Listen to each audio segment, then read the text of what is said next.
नमस्ते। आज हम बात करेंगे राजस्थान की आबादी के बारे में और इसकी कहानी छिपी है कुछ नंबरों में। तो चलिए 2011 के सेंसस डेटा में गोता लगाते हैं और देखते हैं कि ये आंकड़े हमें क्या बताते हैं। तो सबसे पहला और सबसे बड़ा आंकड़ा 6,85,00,000।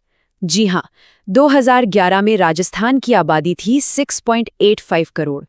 अब ये नंबर सुनने में तो काफी बड़ा लगता है ना, लेकिन ये सिर्फ एक नंबर है।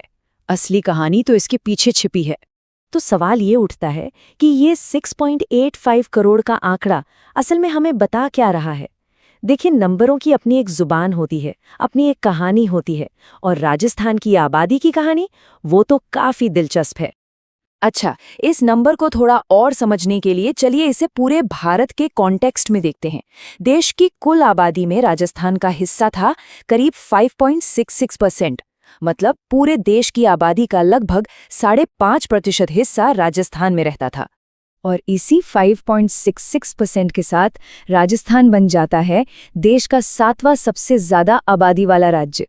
ये भी एक मजेदार बात है ना, कि एरिया के हिसाब से तो राजस्थान सबसे बड़ा राज्य है, लेकिन आबादी के मामले में 7वें नंबर पर आता है। अब आते हैं एक और भी दिलचस्प पहलू पर। ये तो हो गई 2011 की बात, पर सवाल ये है कि समय के साथ इस आबादी में बदलाव कैसे आया है, मतलब इसकी ग्रोथ कैसी रही है। आइए जरा ग्रोथ रेट पे नजर डालते हैं। तो 2001 से 2011 इस एक दशक में राजस्थान की जनसंख्या बढ़ी 21.3% की रफ्तार से। और अगर इसे हम पूरे देश के एवरेज से कंपेयर करें, जो कि 17.7% था, तो ये साफ है कि राजस्थान की आबादी देश के बाकी हिस्सों के मुकाबले ज्यादा तेजी से बढ़ रही थी। लेकिन रुकिए, कहानी में एक और मोड़ है। अगर हम इसी ग्रोथ रेट को इसके पिछले दशक से यानी 1991 से 2001 से कंपेयर करें, तो तस्वीर थोड़ी अलग दिखती है। उस दशक में ग्रोथ रेट थी 28.4%, जो अब घटकर 21.3% हो गई। मतलब ग्रोथ की जो रफ्तार थी उसमें एक अच्छी खासी कमी आई है। तो यहाँ एक बड़ा ही इंटरेस्टिंग पॉइंट निकल कर आता है। एक तरफ तो राजस्थान की पॉपुलेशन ग्रोथ नेशनल एवरेज से ज्यादा है, लेकिन दूसरी तरफ उसकी अपनी ग्रोथ की रफ्तार पहले से धीमी हो गई है। ये समझना बहुत जरूरी है। ठीक है, तो अब तक हमने पूरे राज्य की बात की। चलिए अब थोड़ा और जूम इन करते हैं और देखते हैं कि राज्य के अंदर जिलों का क्या हाल है। क्योंकि जब हम डिस्ट्रिक्ट लेवल पे देखते हैं ना, तो कहानी और भी ज्यादा मजेदार हो जाती है। एक तरफ है बाड़मेर जिला, जहां ग्रोथ हुई 32.5% की जबरदस्त उछाल, और वहीं दूसरी तरफ है गंगानगर, जहां ग्रोथ रेट सिर्फ 10% थी। सोचिए, एक ही राज्य के 2 जिलों में जमीन आसमान का फर्क। लेकिन क्या सिर्फ परसेंटेज ग्रोथ ही पूरी कहानी बता देती है? शायद नहीं, क्योंकि कभी-कभी जो असल नंबर होते हैं ना, वो एक बिल्कुल ही अलग तस्वीर पेश करते हैं। देखिए, जब हम एब्सोल्यूट नंबर्स की बात करते हैं, मतलब कि असल में कितने लोग बढ़े, तो सबसे ज्यादा लोग जुड़े जयपुर जिले में और सबसे कम लोग वो जुड़े जैसलमेर में। तो देखा, परसेंटेज और असल नंबर दोनों को साथ में देखना कितना जरूरी है। चलिए अब थोड़ा और बड़ा सोचते हैं। अभी तक तो हम सिर्फ 1-2 दशकों की बात कर रहे थे। क्यों ना थोड़ा टाइम में पीछे चलें और देखें कि पिछले 100 सालों में राजस्थान की आबादी का सफर कैसा रहा है। इस पूरी यात्रा में 3 बड़े अहम पड़ाव आते हैं। पहला 1911 से 21 का दशक।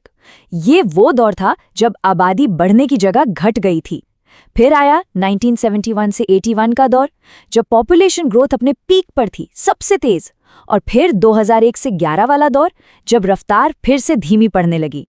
खास तौर पर ये जो 1911 से 21 का दशक है ना, इसे इतिहास में ग्रेट डिवाइडिंग ईयर या महान विभाजक वर्ष भी कहा जाता है।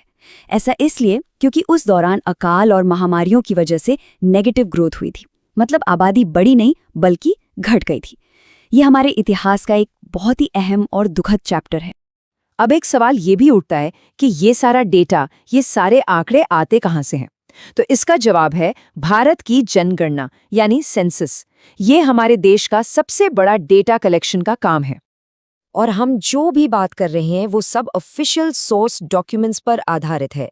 ये कोई मनगढ़ंत बातें नहीं है। ये डेटा सीधे जनगणना की रिपोर्ट से ही लिया गया है।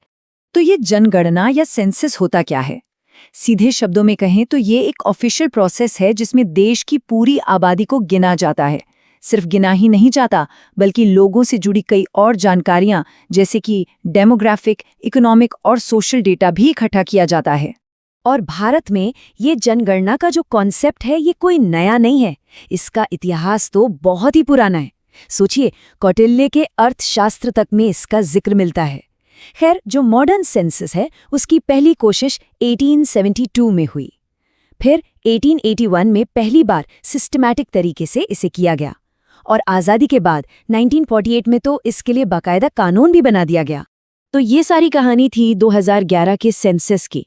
लेकिन 2011 के बाद से अब तक तो एक दशक से भी ज्यादा का वक्त गुजर चुका है और यकीनन बहुत कुछ बदला होगा। अब अगली जनगणना जब भी होगी उसके आंकड़े ही हमें बताएंगे कि राजस्थान की आबादी की कहानी में अगला चैप्टर क्या लिखा है। ये देखना वाकई काफी दिलचस्प होगा कि भविष्य के ये नंबर हमारे सामने क्या नई तस्वीर लेकर आते हैं।